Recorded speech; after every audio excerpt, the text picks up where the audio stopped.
Um homem tomado pela ambição quer recriar a vida.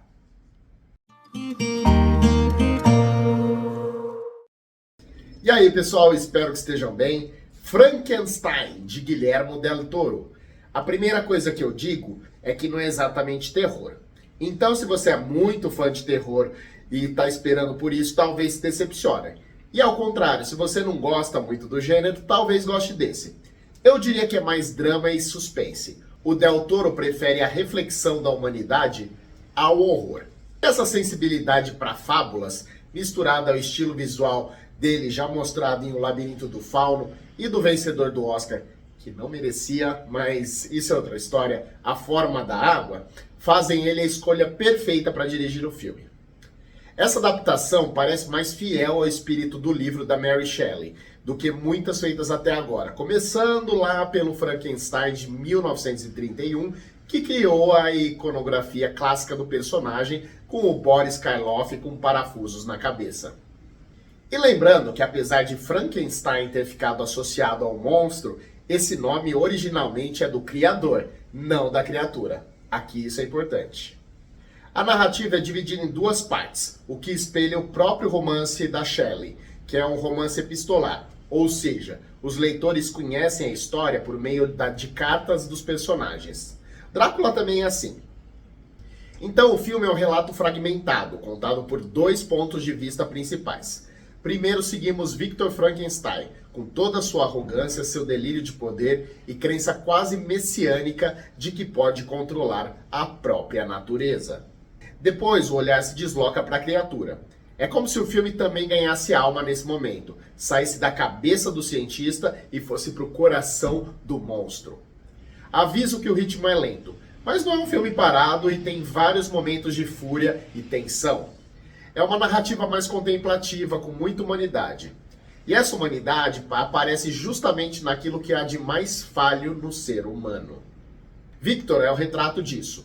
Ele encarna o homem moderno, cheio de si, o super-homem do Nietzsche, obcecado pela ideia de ultrapassar a condição humana e os limites morais para evitar a finitude da vida.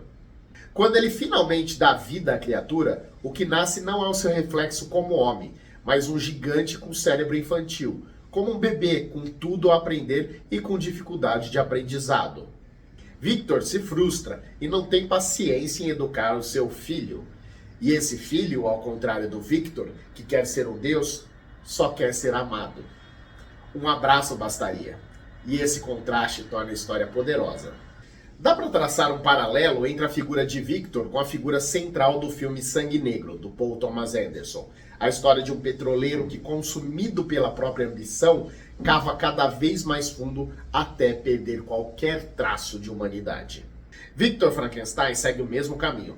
É o retrato do homem que quer criar vida, mas no processo destrói a própria. E a criatura evoca Edward Mãos de Tesoura, do Tim Burton. Outro conto gótico sobre um ser criado artificialmente que observa o mundo com inocência e acaba rejeitado por ele. A tristeza da criatura do Del Toro vem desse mesmo lugar, da consciência da própria solidão. Mais adiante, quando o filme se aprofunda nessa melancolia, dá para sentir também ecos de Blade Runner. O que é o ser humano?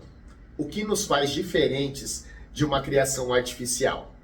Frankenstein é, afinal, o primeiro grande replicante da literatura. E Del Toro, ao retornar a essa essência, dá ao mito um peso filosófico sob roupagens de cultura pop. Outra personagem interessante é Elizabeth, que no livro é a companheira de Victor e aqui se torna a cunhada que ele deseja. Ela não é a típica mulher do século XIX.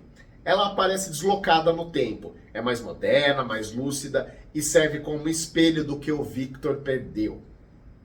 No jogo de poder, ela o provoca para tentar devolver um pouco da humanidade para ele, pois sua ambição fez que ele se esquecer dela. Enquanto Victor busca poder, Elizabeth tenta resgatar sentimento. Enquanto ele quer controlar a morte, ela aceita a vida como ela é. E é ela quem vê a criatura como humano e sente compaixão por ele. Visualmente, o filme é ótimo. A fotografia é bem trabalhada. Del Toro usa muitas vezes ângulos baixos, chamados contra-mergulhos, para filmar Victor, para reforçar aquele olhar de quem se vê como um deus em miniatura. Já a criatura, em vez de ser diminuída, muitas vezes é mostrada em planos amplos, onde o corpo forte e a presença imponente se misturam à fragilidade emocional. É uma inversão visual muito interessante, o homem pequeno filmado como grande e o gigante como pequeno diante do mundo. O design de produção é outro destaque. Os palácios, vilas e, sobretudo, o laboratório têm aquele visual de ficção científica vitoriana. É o futurismo do século XIX, com máquinas cheias de engrenagens, cabos, vapor, faíscas e uma sensação quase artesanal do fantástico. O filme tem até um certo favoritismo ao Oscar de direção de arte e tem méritos para ser premiado. O figurino da época, e especialmente a maquiagem, como não poderia deixar de ser, se destacam. Nas atuações, Oscar Isaac entrega um Victor Frankenstein muito interessante, numa versão de herói da era romântica do século XIX. E por romântico eu não estou me referindo a um homem perdido de amor, mas a um homem entregue às suas emoções, longe de comedimento. É um homem tomado por ambição, por raiva, por ressentimento, por uma vontade doentia de deixar um legado. Já Jacob Elord, que interpreta a criatura, traz algo entre a fúria e a pureza, entre o monstro e a criança ferida. Tem muito carisma em sua dor que nos conecta a ele. E o fato dele ser um cara bonito também retira esse aspecto monstruoso. Christoph Waltz é o financiador que tenta pôr limites em Victor, e Mia Goth equilibra bem a humanidade e a sedução da Elizabeth. E no Oscar, além das já mencionadas categorias técnicas, pode receber algumas indicações a mais, como roteiro adaptado, ator coadjuvante e melhor filme.